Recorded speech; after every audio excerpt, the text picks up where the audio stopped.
Baik Rama, sebelumnya selamat sore Rama, Namo Buddhaya. Oke, ya. Terima kasih, terima kasih karena telah menyempatkan waktu kepada kami untuk melakukan sesi interview pada hari ini. Izinkan kami untuk memulainya. Sebelumnya kami dari mahasiswi FKUPH yang sedang diberikan tugas untuk mewawancarai berbagai tokoh agama Rama. Oke. Mungkin bisa langsung kami mulai ya Rama. Ya, silakan. Oke, jadi untuk uh, untuk pertanyaan pertama, mengapa manusia ini harus mempunyai agama atau beragama menurut sudut pandang agama Buddha? Oke, terkait dengan dalam perspektif Buddhis gitu ya, terkait mengapa manusia harus memiliki agama atau beragama mungkin dikaitkan dengan fungsinya.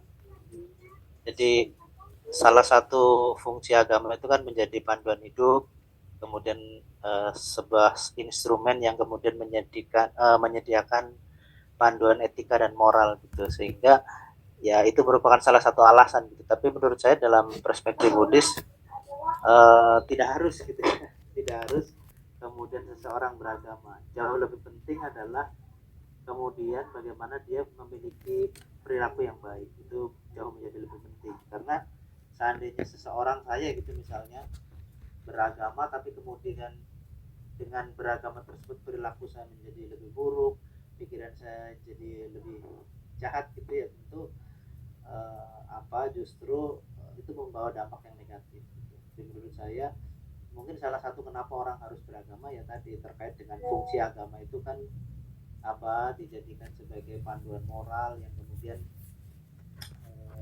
sebuah instrumen yang berisi tentang tata cara etika moral yang mengajarkan kebaikan-kebaikan. Tapi dalam perspektif Buddhis menurut saya eh, seseorang itu tidak harus beragama gitu. Bahkan termasuk tidak harus beragama Buddhis juga gitu. Sejauh orang tersebut sudah menjalankan moralitas yang baik, memiliki konsentrasi pikiran yang baik, memiliki kebijaksanaan yang baik, ya tanpa harus sebuah pengakuan gitu ya, misalnya saya beragama gitu, ya sebenarnya dia sudah menjalankan prinsip-prinsip Buddhis gitu. Itu menurut saya seperti itu. Baik, mungkin kami lanjut ke pertanyaan kedua. Oke, pertanyaan selanjutnya, apa tujuan beragama dalam agama Buddha? Sekali lagi tadi bahwa salah satu fungsi agama itu kan sebagai pandangan panduan untuk hidup gitu ya, pedoman untuk kehidupan yang kemudian mengajarkan apa etika dan moral. Tentu tujuan beragama itu harus menjadi lebih baik. Secara moralitas, secara pikiran, itu salah satu tujuan saya beragama itu ya harus menjadikan tadi pikirannya lebih baik, ucapannya lebih baik, kemudian perilakunya lebih baik. Lebih mengarah kepada uh, supaya berperilaku baik gitu, sehingga karena salah satu syarat untuk memperoleh kebahagiaan, karena pada dasarnya manusia kan pengen bahagia gitu ya kan. Terlepas apapun itu ya pasti pengen bahagia. Nah, salah satu cara untuk memperoleh kebahagiaan ya dengan tadi memiliki perilaku baik, ucapan baik, dan pikiran baik. Dan salah satu cara yang bisa dilakukan untuk memiliki itu tadi ya dengan cara beragama tadi. Jadi menurut saya tujuan beragama ya untuk tadi supaya pikiran, ucapan, dan tindakan jasmani itu menjadi lebih baik. Mungkin itu. Baik Pak, untuk pertanyaan selanjutnya, mengapa di dunia ini terdapat banyak agama dari perspektif agama Buddha sendiri? Hmm, itu lebih kepada pilihan gitu ya. Di zaman Buddha itu kan sebenarnya juga banyak banyak agama, ajaran-ajaran agama yang diajarkan, dan sebagian besar ajaran-ajaran yang agama yang diajarkan itu bisa dasarnya gitu ya, dasarnya ada intuisi, dasarnya dari logika, dasarnya dari eksperensial pengalaman gitu. Jadi bisa jadi orang memiliki banyak agama ya tergantung kemudian bagaimana dia memperoleh keyakinannya gitu. Saya bisa memiliki opini, saya bisa memiliki keyakinan tertentu sehingga saya bisa menganut agama tertentu, itu kan dasarnya bisa banyak gitu ya. Bisa jadi saya percaya begitu saja, bisa jadi karena itu preferensi orang gitu. Saya mengidolakan orang sehingga kemudian apa yang dikatakan orang itu saya anggap baik dan benar, kemudian saya ikuti gitu. Bisa jadi saya memiliki keyakinan beragama juga karena bisa jadi tradisi turun temurun, karena orang tua saya beragama ini akhirnya saya ikut, atau bisa jadi karena sesuatu yang masuk akal gitu. Dasarnya ada logika, oh ajaran agama ini masuk akal, masuk logika ya, saya menganutnya. Atau bahkan bisa jadi keyakinan dari seseorang itu muncul karena setelah melakukan refleksi-refleksi gitu, sehingga dia bisa mengambil sebuah inferensi, sebuah kesimpulan. Ya karena dasar itu ya bisa jadi muncullah keyakinan ini, keyakinan itu, keyakinan sebagainya. Jadi menurut saya seperti itu.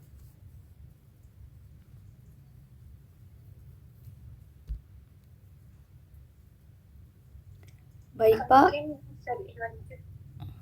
Ya, silakan.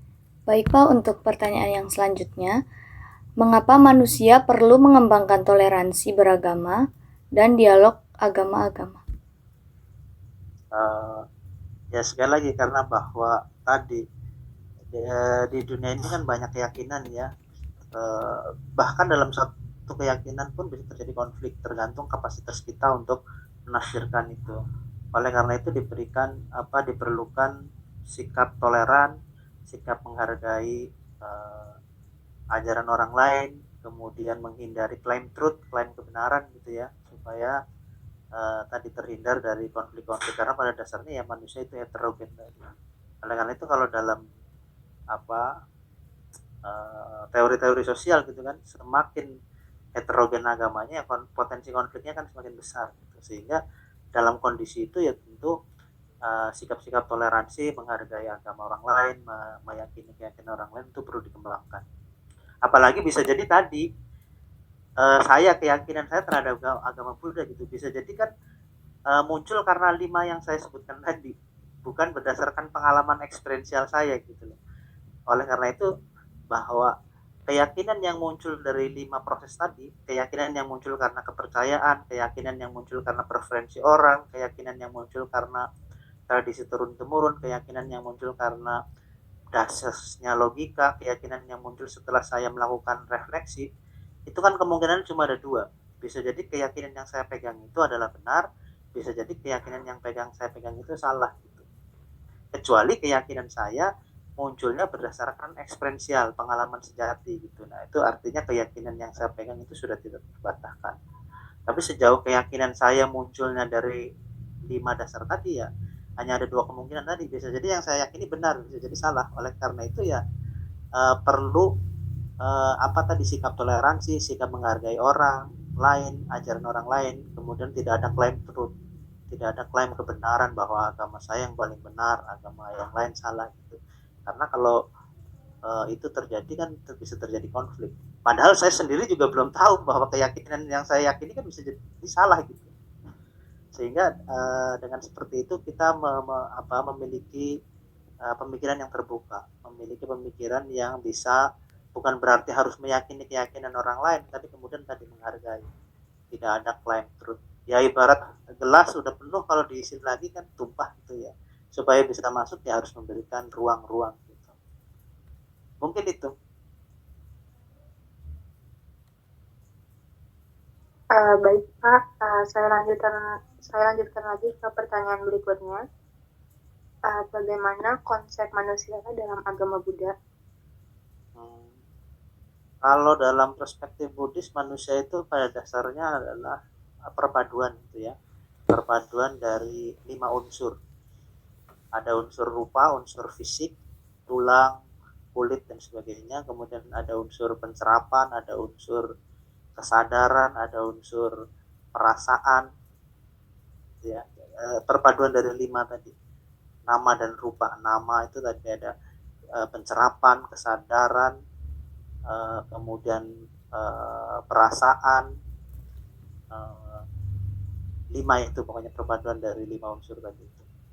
Ya pada dasarnya kombinasi dari itu manusia itu. Nah, kalau dalam banyak referensi, manusia itu kan telah terada gitu ya ketika 3 kondisi terpenuhi. Ada hubungan antara ayah dan ibu, kemudian ada kondisi ibu dalam masa yang subur, kemudian ada kesadaran yang memang siap untuk terlahir gitu, atau yang sering disebut sebagai gandaba. Tapi pada intinya manusia itu perpaduan dari 5 unsur tadi. 5 unsur yang sering disebut sebagai pancakanda. Unsur rupa, materi, dan unsur nama yang non materi tadi. Gitu. Baik, Roma. Saya lanjutkan. Kita di sini kan sama-sama tahu bahwa manusia itu tidak terlepas dari yang namanya dosa. Tapi bagaimana sih konsep dosa dalam agama Buddha itu?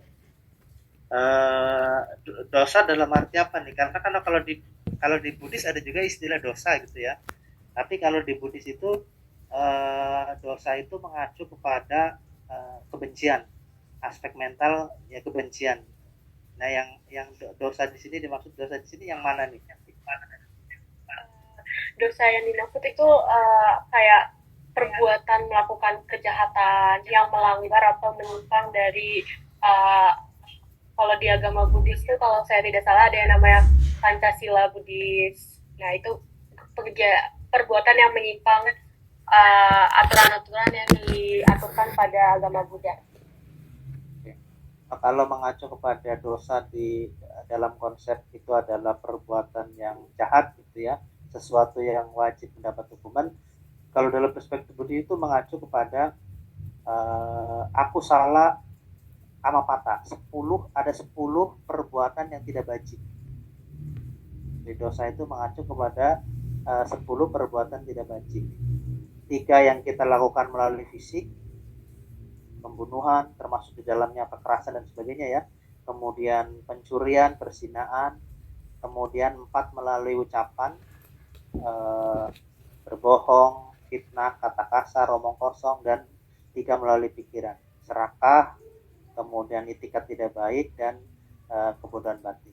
Jadi menurut saya kalau dosa dalam arti bahwa itu adalah perbuatan tidak bajik yang perlu diganjar dengan hukuman, ya kalau dalam perspektif Buddhis menurut saya mengacu kepada tadi 10 perbuatan tidak bajik yang kita lakukan melalui 3 pintu tadi, pintu pikiran, pintu ucapan, dan pintu badan jasmani gitu.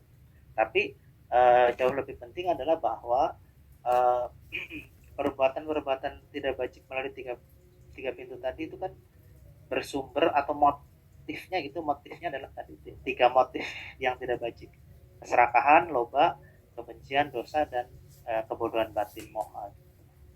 Jadi menurut saya mengarah ke sana. Kalau dosa dalam arti perbuatan tidak bajik yang wajib mendapat hukuman.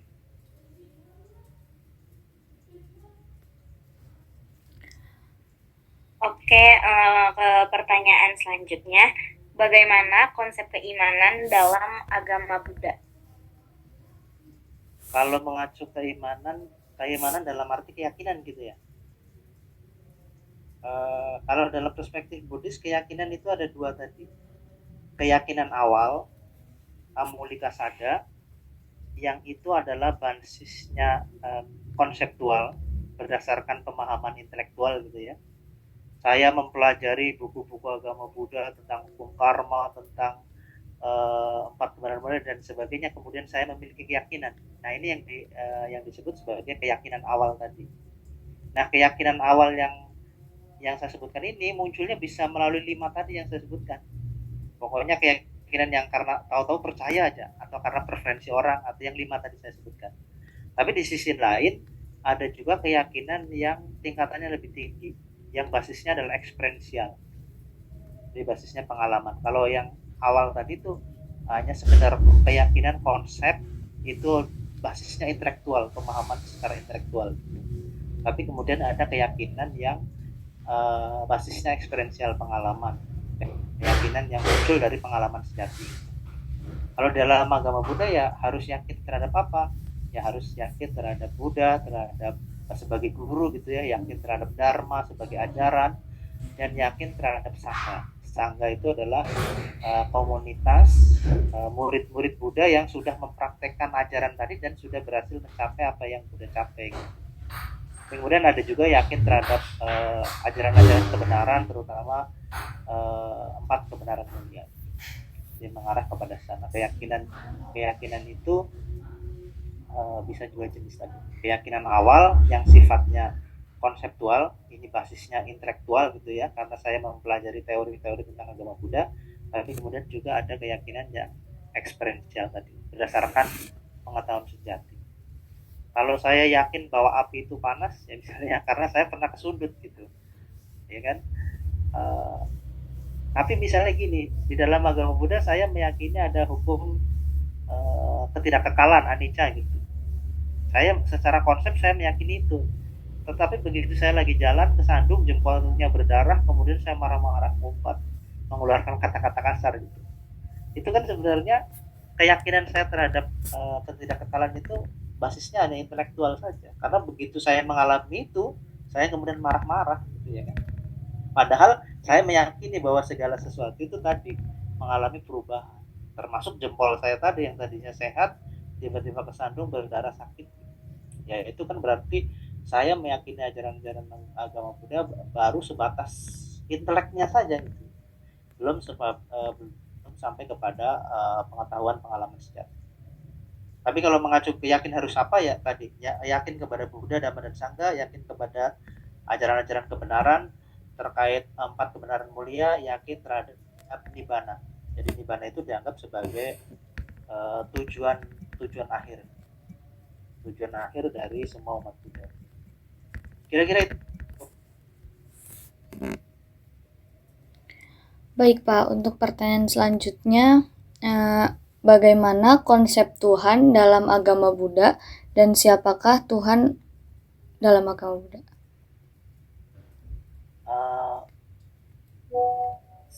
Sebenarnya Buddhis itu kalau diklasifikasikan dalam psikologi agama itu ya, itu termasuk dalam kategori yang antroposentris gitu ya. Agak sedikit berbeda dengan agama-agama yang teosentris. Sehingga sebenarnya konsep Tuhan di dalam agama Buddha itu penting nggak penting gitu ya. Tapi kemudian memang di Indonesia agar bisa diakui sebagai salah satu agama resmi, salah satunya kan syaratnya harus memiliki Tuhan. Sehingga dalam konsep agama Buddha ada juga yang kemudian para pakar menyebutnya ini adalah konsep ketuhanan dalam agama Buddha. Jadi kalau konsep ketuhanan dalam agama Buddha ada di kitab Buddhana 8 ayat 3. Jadi di situ dijelaskan bahwa ada sesuatu yang tidak dilahirkan, tidak menjelma, tidak tercipta. Tapi dalam banyak referensi sebenarnya itu mengacu kepada nibbana tadi. Nibbana yaitu suatu keadaan di mana keserakahan sudah nggak ada, kebencian sudah nggak ada, kebodohan batin sudah nggak ada. Tapi sekali lagi sebenarnya konsep Tuhan di dalam agama Buddha ya hanya diperdebatkan di Indonesia saja gitu. Tapi kemudian di negara-negara luar yang kemudian tidak mensyaratkan bahwa suatu agama itu bisa dikatakan agama kalau memiliki Tuhan ya, sebenarnya tidak terlalu banyak dibahas. Tetapi kalau khususnya di Indonesia ya kalau ditanya tentang konsep ketuhanan mengacu pada tadi Buddhana 8 ayat 3. Ada sesuatu yang tidak dilahirkan, tidak menjelma, tidak tercipta. Itu mengacu pada itu. Konsepnya seperti itu. Mungkin pertanyaan selanjutnya Pak, bagaimana konsep kitab suci atau proses terjadinya kitab suci dan bagaimana bisa disebut kitab suci dalam agama Buddha? Dalam agama Buddha kitab sucinya disebut Tripitaka gitu ya, tiga keranjang, karena kitab sucinya itu berisi tentang keranjang aturan-aturan bagi kehidupan biku, Vinaya Pitaka. Keranjang kedua itu berisi tentang khotbah-khotbah Buddha, Sutta Pitaka, dan keranjang ketiga tentang ajaran-ajaran tentang metafisik, disebut Abhidhamma. Nah, sebenarnya 3 keranjang ini kalau dikatakan terkait proses penciptaannya gitu ya, terbentuknya itu terbentuk pasca Sang Buddha Parinibbana. Parinibbana itu meninggal gitu ya.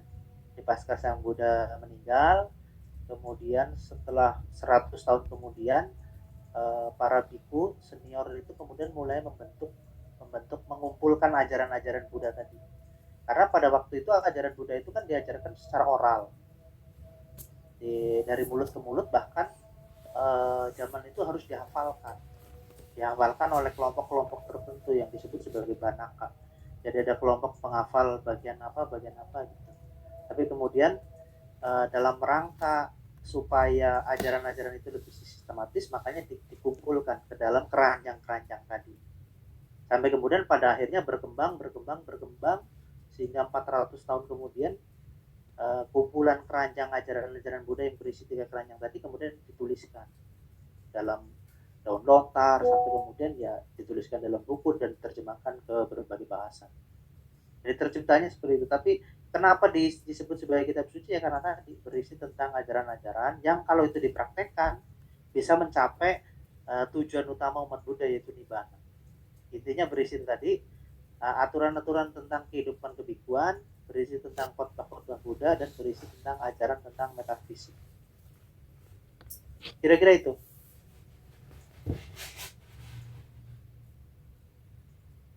Baik Pak, terima kasih atas jawaban dari pertanyaan sebelumnya.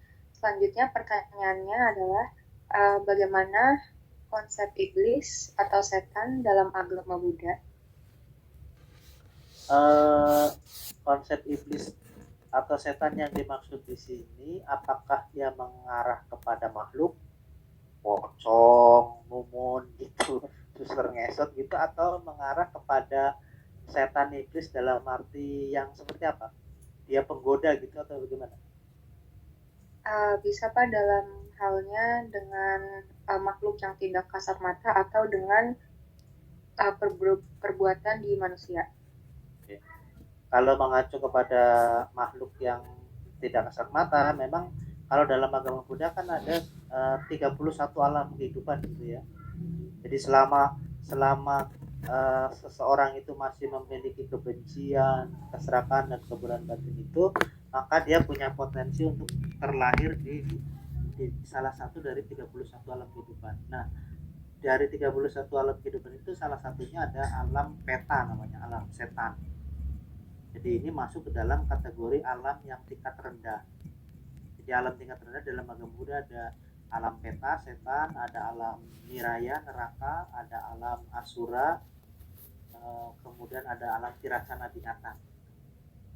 Di setan tadi, peta itu masuk ke dalam kategori alam rendah. Alam-alam rendah dalam arti banyak penderitaannya di sana.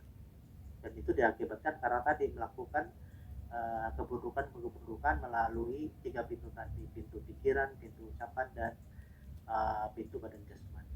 Tapi dalam referensi, kenapa seseorang bisa terlahir ke alam setan itu sebagian besar karena kecenderungan dari watak serakah. Kalau watak kecenderungannya wataknya serakah, begitu meninggal bisa terlahir di alam peta tadi. Nah, peta ini juga banyak jenisnya sebenarnya. Ada peta yang hidupnya dari memakan kotoran manusia, ada peta yang mulutnya sebesar lubang jarum tapi perutnya sangat besar sehingga dia selalu kelaparan. Itu kalau dikaitkan dengan setan, dikaitkan dengan tadi makhluk-makhluk yang tanpa kasat mata. Tapi jika mengacu kepada sebentar ya.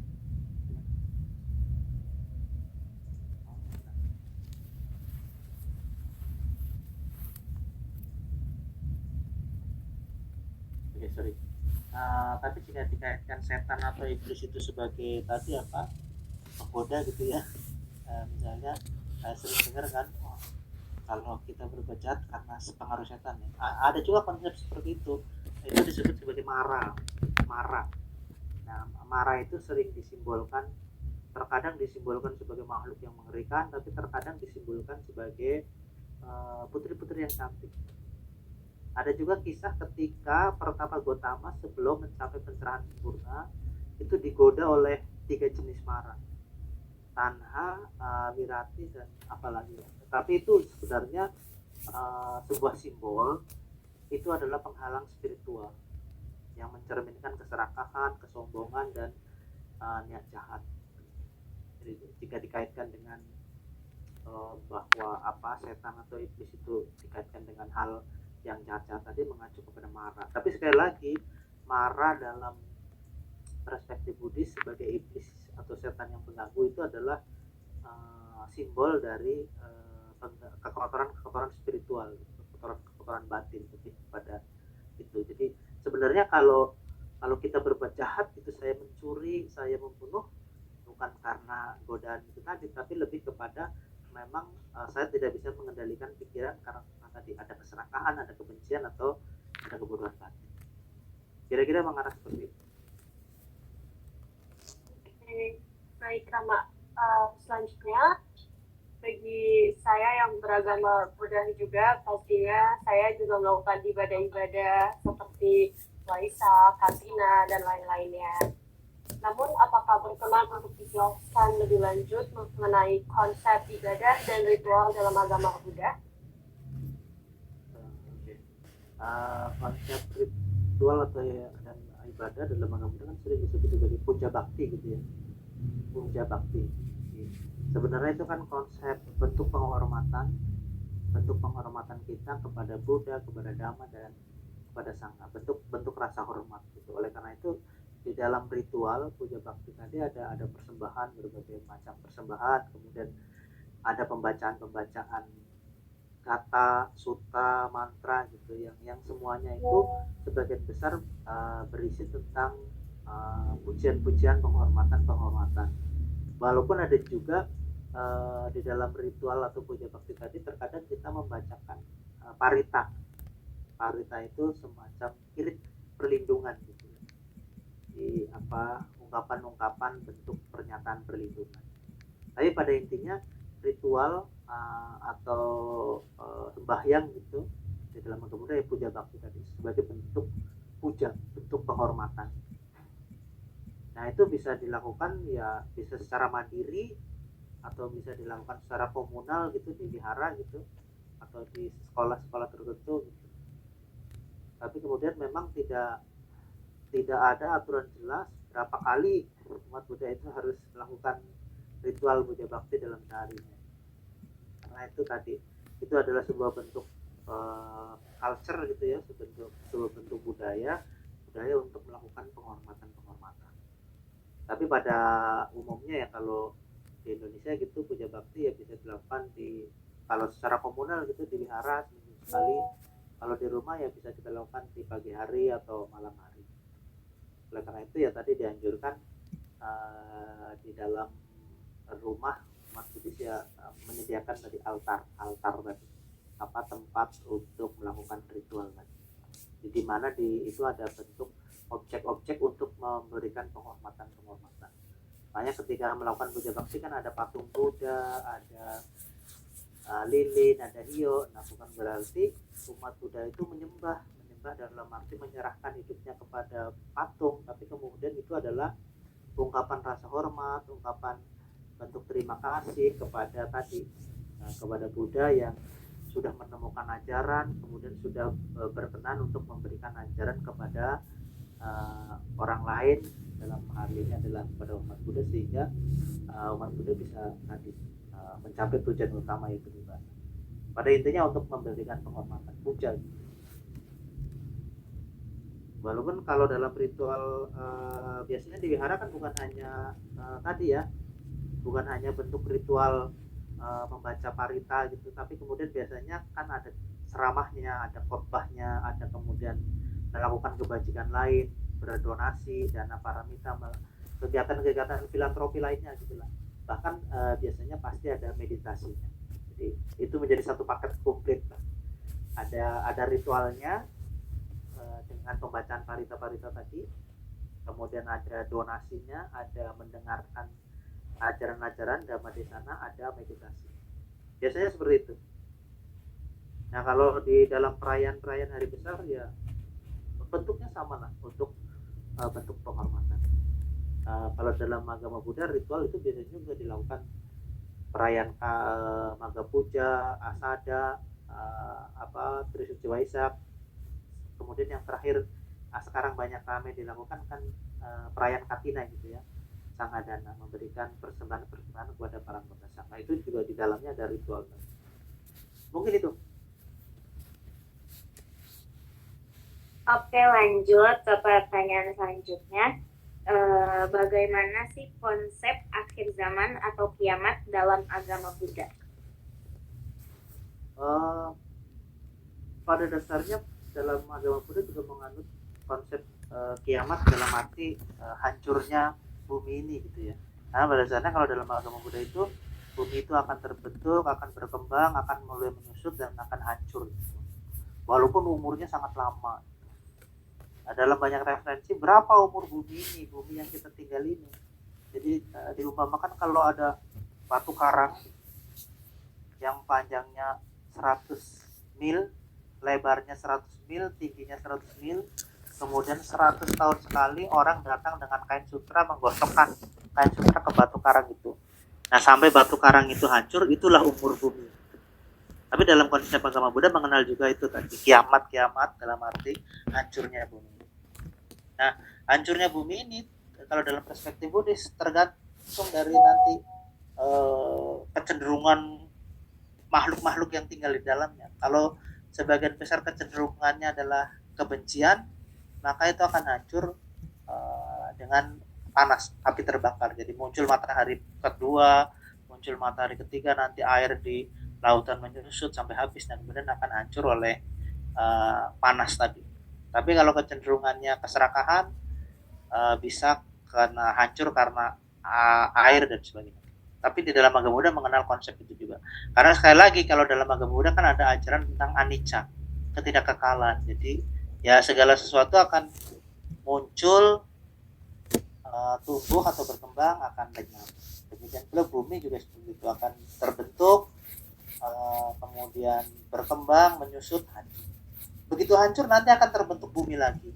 Nanti akan hancur lagi, terbentuk bumi lagi. Begitu seterusnya. Kira-kira seperti itu.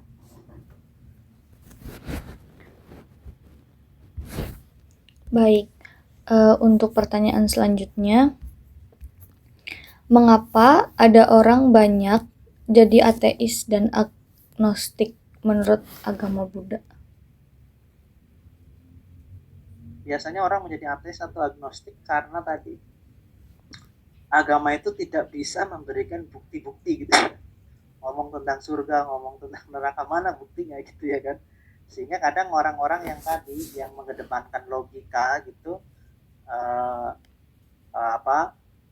bisa jadi karena agama tidak bisa memberikan bukti nyata, makanya kemudian dia menjadi ateis atau agnostik tadi. Tapi kemudian ada juga alasan-alasan yang lain tadi bahwa terkadang orang-orang yang beragama itu justru malah menjadi tadi tanda petik radikal gitu ya, kemudian bukannya malah mengembangkan kasih sayang, tapi kemudian jadi tadi tindakannya radikal, kemudian menjadi semaunya gitu ya. Mungkin itu alasan-alasan yang kemudian kenapa kemudian ada orang-orang yang menjadi ateis, kemudian agnostik tadi. Tapi sekali lagi pada intinya sebenarnya dengan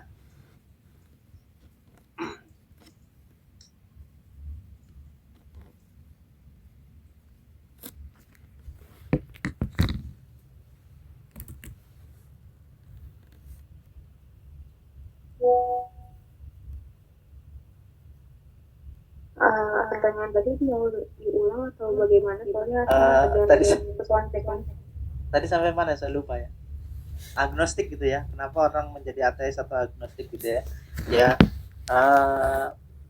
biasanya tadi bahwa orang kemudian dia merasa bahwa agama-agama itu membuktikan secara rasional apa yang diajarkan gitu. Atau kemudian ya tadi bahwa ada orang yang berpendapat juga bahwa karena melihat orang-orang yang beragama kemudian malah perilakunya menjadi radikal dan sebagainya, akhirnya ya orang kemudian memilih untuk menjadi agnostik atau ateis gitu. Tapi sebenarnya jauh lebih penting adalah apapun itu kalau dia pikirannya baik, ucapannya baik, ya kemudian perilakunya juga akan menjadi baik gitu. Itu menurut saya jauh lebih penting seperti itu. Kira-kira mengarah seperti itu. Mungkin untuk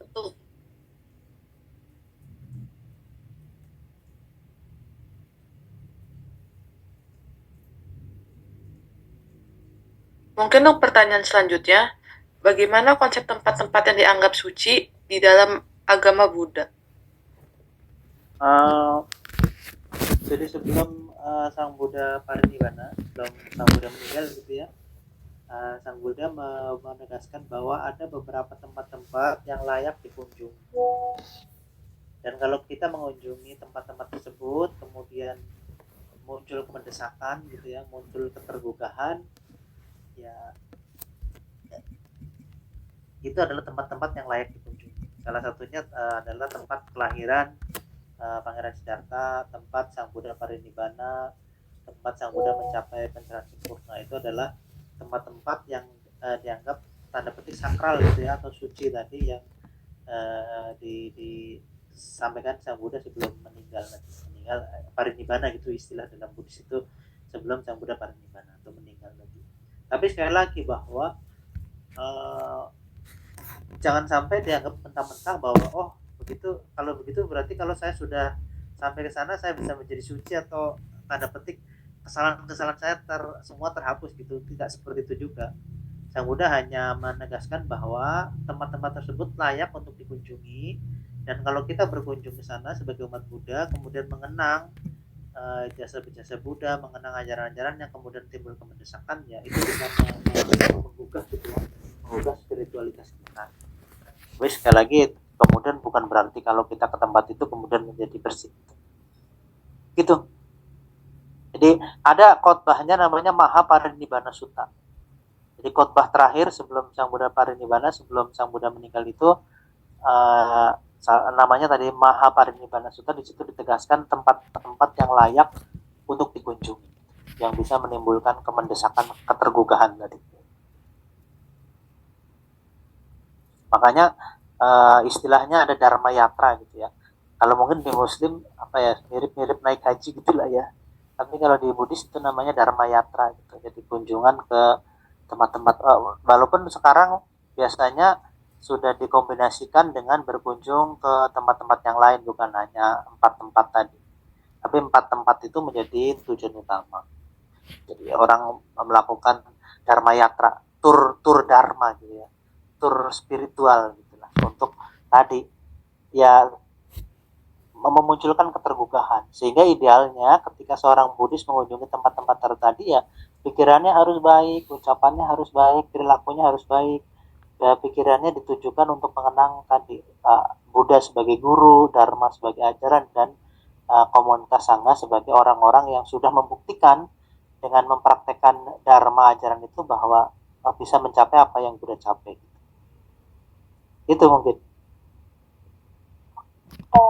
Mungkin dilanjut pertanyaannya, menurut Rama, apakah ada saran terhadap pendidikan agama-agama dunia untuk kedepannya? Terkait pendidikan agama, mungkin yang pertama dirubah adalah paradigmanya gitu ya. Jadi kalau mengacu kepada teori sosial, terutama ke Jack Seymour, itu pendidikan agama kan bisa diklasifikasikan menjadi 3, in the world, at the world, dan beyond the world gitu ya. Ada ajaran-ajaran agama yang hanya mengajarkan dogmanya saja. Biasanya ajaran pendidikan agama yang ke dalam tipe ini akan memunculkan pribadi-pribadi yang eksklusif, intoleran, kemudian memunculkan claim truth. Tapi kemudian ada pendidikan agama yang at the world. Jadi ini setingkat lebih baik dari yang in the world tadi. Jadi pendidikan agama yang model ini kalau menurut Jack Seymour itu sudah mulai mau berdiskusi berdialog dengan umat agama lain. Arahnya seperti itu. Tapi menurut Jack Seymour itu bahwa model pendidikan agama yang paling tepat adalah beyond the world, bahwa bukan hanya sekedar mau berdialog dengan agama lain, tapi kemudian juga sudah mau mempelajari agama lain, bukan untuk meyakini gitu ya. Saya misalnya seorang Buddhis mau mempelajari agama Islam, mau mempelajari agama Kristen, bukan untuk meyakini ajaran agama lain, tapi kemudian untuk menumbuhkan toleransi tadi. Sehingga muncul bahwa yang namanya musuh agama itu bukan umat agama lain atau umat aliran lain, tapi musuh agama itu ya tadi kemiskinan, perampokan, kejahatan dan sebagainya itu adalah agama-agama. Jadi menurut saya kalau saran bagi agama-agama dunia ya tadi bahwa pertama yang harus dirubah adalah paradigma pendidikan.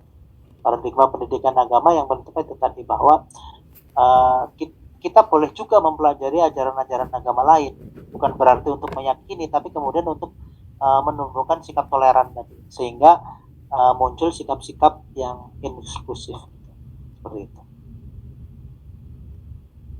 Menurut saya seperti itu. Oke, untuk pertanyaan selanjutnya, apa saran Rama bagi Menteri Agama dan pemerintah dalam menciptakan kerukunan umat beragama?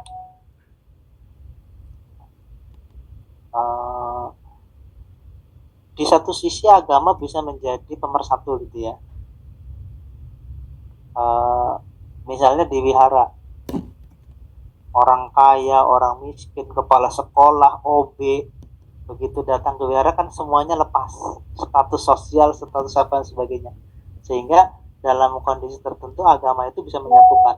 Tapi kemudian di sisi lain agama itu bisa menjadi faktor pemicu terjadinya konflik, sehingga dalam hal ini Kementerian Agama maupun pemerintah harus kemudian benar-benar mengarus utamakan sikap-sikap moderasi beragama gitu ya. Oleh karena itu sekarang kan kalau di Kementerian Agama ada namanya program moderasi beragama. Jadi menurut saya program ini sangat bagus, terutama di Indonesia, karena Indonesia itu kan heterogen gitu ya, banyak agama dan banyak suku dan sebagainya. Jadi moderasi beragama harus benar-benar diarus utamakan. Jadi pengarus utamanya ya pertama harus melalui sosialisasi tentang apa itu moderasi beragama secara konsep gitu ya, baru kemudian umat orang penganut beragama itu bisa mempraktikkan itu. Ya intinya Kementerian Agama, pemerintah itu harus benar-benar mendorong umat-umat beragama untuk benar-benar mengedepankan toleransi melalui tadi jalan tadi, pengarus utamaan moderasi beragama. Yang di moderasi beragama itu mungkin menurut saya itu.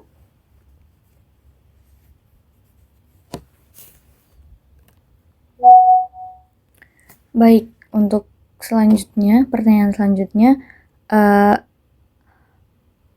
apa peran mahasiswa dalam dialog dan toleransi beragama menurut Bapak sendiri? Harus menjadi garda terdepan. Karena mahasiswa kan para kaum intelek, para kaum akademis yang di otaknya itu cerdas-cerdas gitu ya. Jadi mahasiswa itu harus menjadi ujung tombak untuk mendepankan toleransi, mengharus utamakan moderasi. Kalau ada mahasiswa radikal itu berarti apa ya? Peninggalan zaman malah ya kan. Berarti pikirannya kan apa, sempit gitu ya, tidak memiliki keterbukaan pikiran. Karena biasanya mahasiswa itu kan memiliki pemikiran yang terbuka, mau menerima, mau membuka peluang tentang kebenaran lain. Jadi menurut saya mahasiswa itu sebagai generasi muda, intelek, akademisi harus benar-benar menjadi garis terdepan untuk tadi mengembangkan sikap-sikap toleransi. Dan itu bisa dimulai dari hal-hal kecil di kampus, kemudian di rumah, di tempat masyarakat, atau karena orang intelek gitu ya kan bisa menulis artikel kemudian mempublikasikan ke berbagai jurnal sampai ke internasional, bagaimana kemudian mengarus utamakan sikap-sikap toleransi. Jadi kira-kira itu mahasiswa harus paling depan gitu lah, kan mahasiswa orang-orang pinter, kumpulan orang-orang pinter.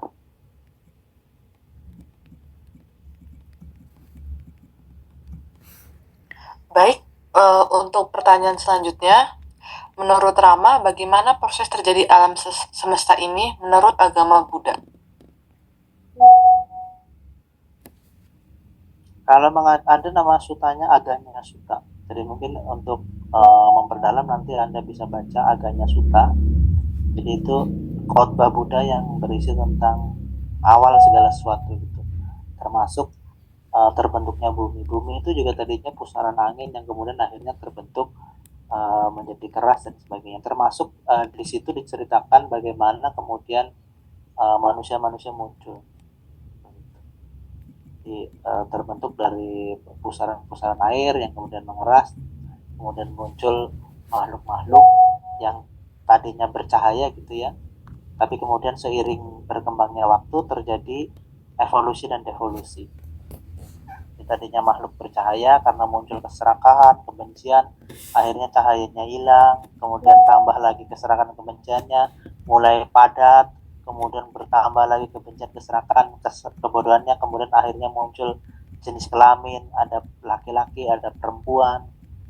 Nah kemudian karena ada laki-laki perempuan, ada yang kemudian melakukan perbuatan-perbuatan yang tidak pantas gitu ya. Nah kemudian orang-orang yang melakukan tindakan-tindakan tidak pantas itu kemudian akhirnya dikucilkan. Akhirnya mulai terbentuk, orang mulai membangun pondok-pondok, salah satunya untuk melakukan hal-hal tadi itu. Kemudian mulai terbentuk rumah-rumah, kemudian mulai terbentuk desa, terbentuk pemerintahan dan sebagainya. Mungkin lebih lengkap Anda bisa baca di Agama Sutta tadi.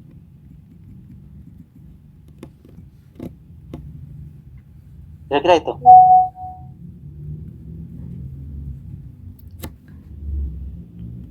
Baik, untuk pertanyaan yang selanjutnya, bagaimana supaya manusia bisa selamat masuk ke surga atau nirvana? Apakah yang harus dilakukan? Jadi sekali lagi dalam konsep Buddhis tadi kan mengenal ada 31 alam kehidupan dan mengenal Nibbana. Nibbana itu menjadi tujuan akhir umat Buddha yang berada di luar 31 alam kehidupan.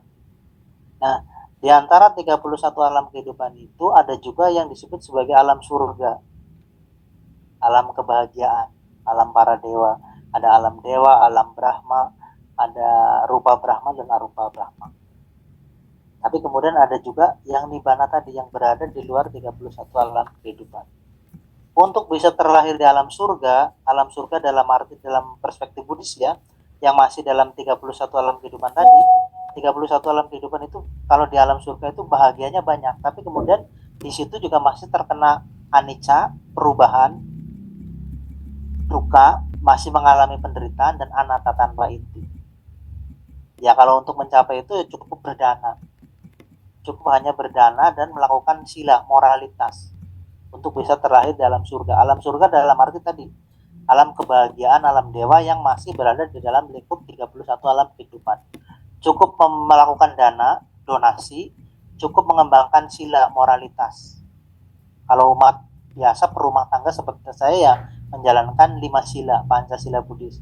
Tidak membunuh, tidak mencuri, tidak berzina, tidak berbohong, tidak mabuk-mabukan.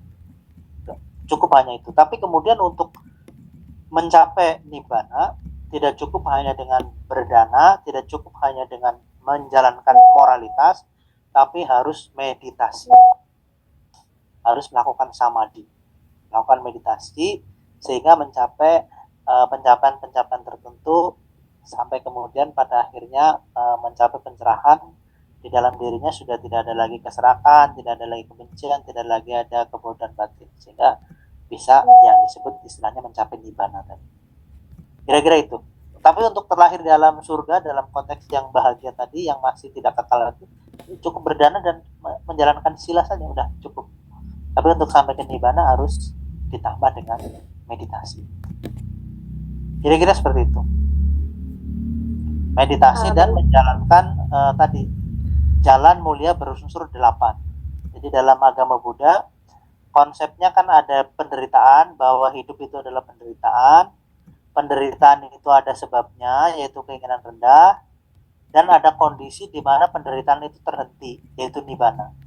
Dan untuk mencapai Nibbana itu ada jalannya. Jalannya itu menjalankan jalan mulia berunsur 8. Jadi mempraktekkan dana, menjalankan moralitas, mempraktekkan meditasi samadhi, dan menjalankan jalan mulia berunsur 8. Dengan memiliki pandangan benar, memiliki pikiran benar, memiliki ucapan benar, memiliki perbuatan benar, memiliki mata pencaharian yang benar, memiliki usaha yang benar, memiliki perhatian yang benar, dan memiliki konsentrasi yang benar. Jadi untuk sampai ke Nibbana harus mempraktekkan jalan mulia berunsur 8 tadi. Tapi untuk lahir di alam dewa cukup dana dan sila. Untuk lahir di alam Brahma atau baik rupa Brahma maupun arupa Brahma harus ditambah dengan meditasi. Untuk mencapai nibbana, dana, sila, meditasi, dan mempraktekkan jalan mulia berunsur 8. Kira-kira seperti itu.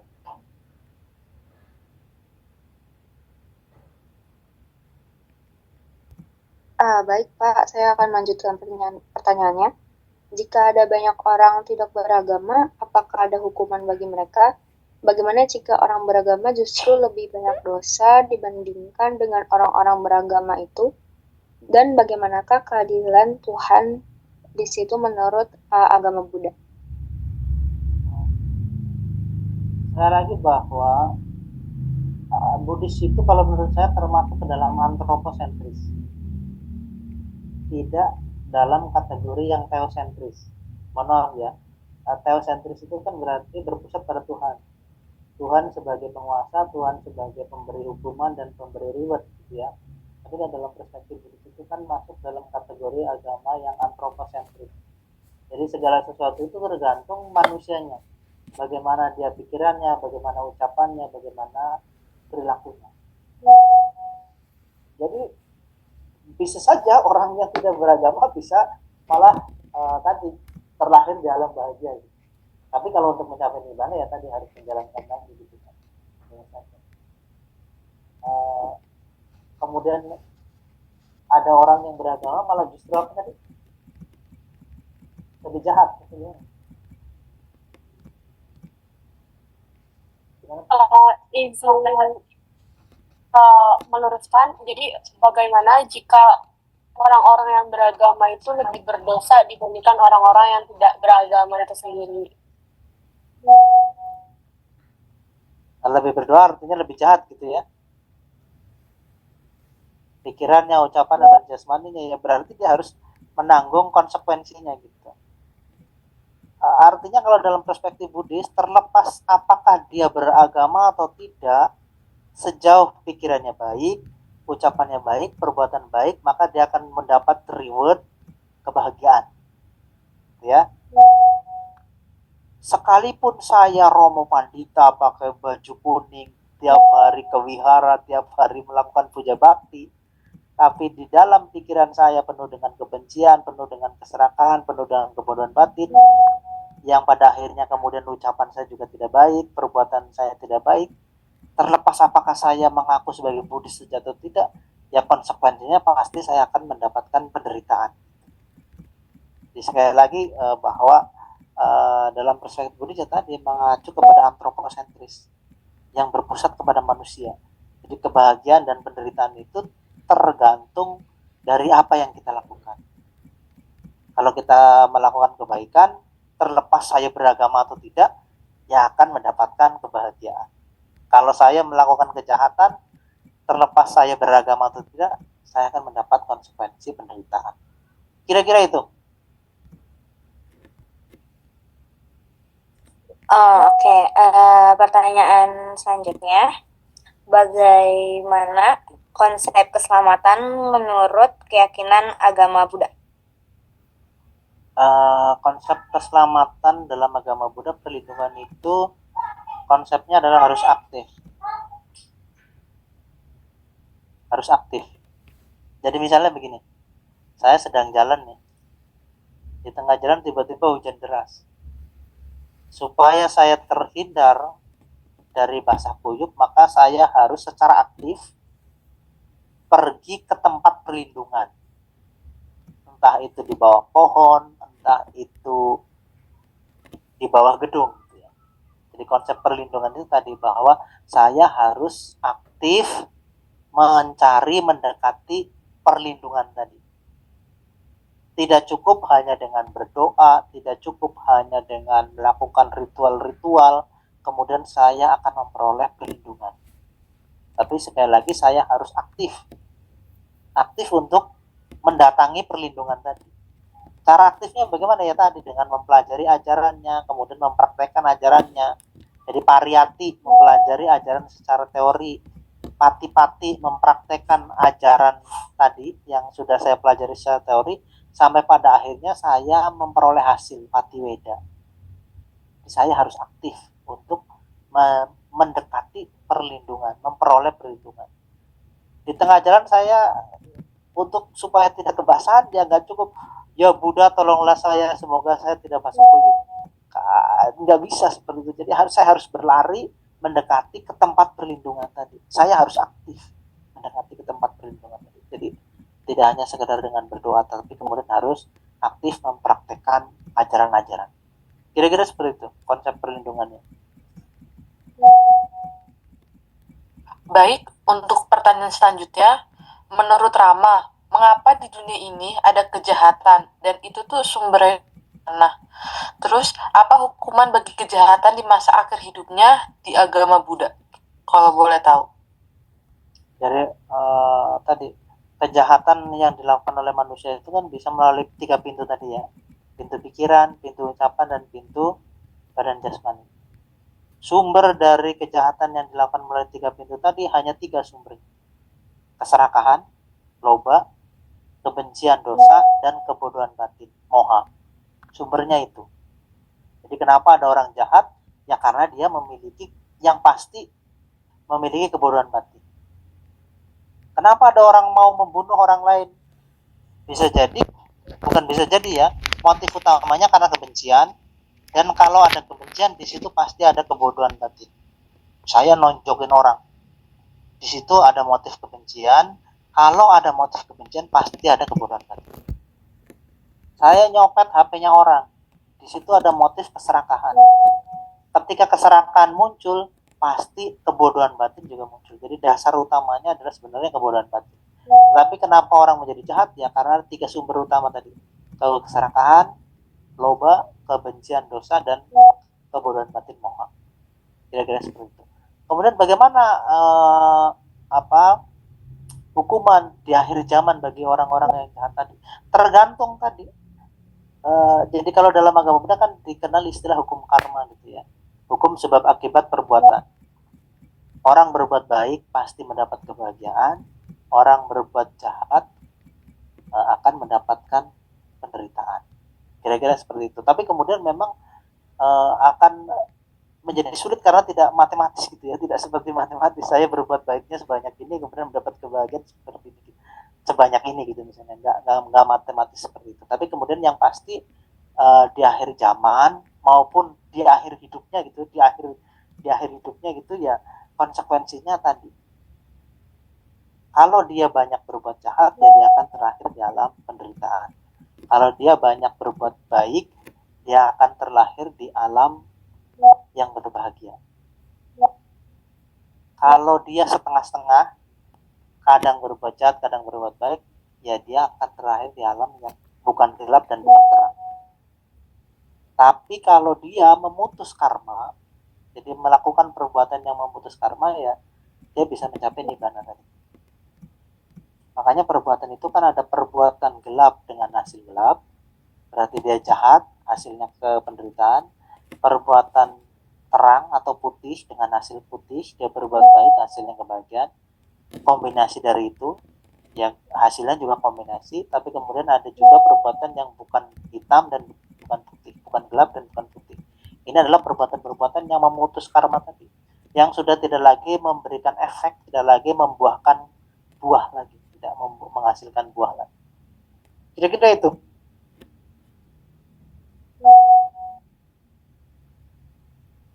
Baik Pak, saya lanjutkan. Mengapa manusia ada di bumi ini? Apakah tujuan manusia diciptakan dalam agama Buddha? Pertanyaannya itu, apakah tujuan manusia diciptakan?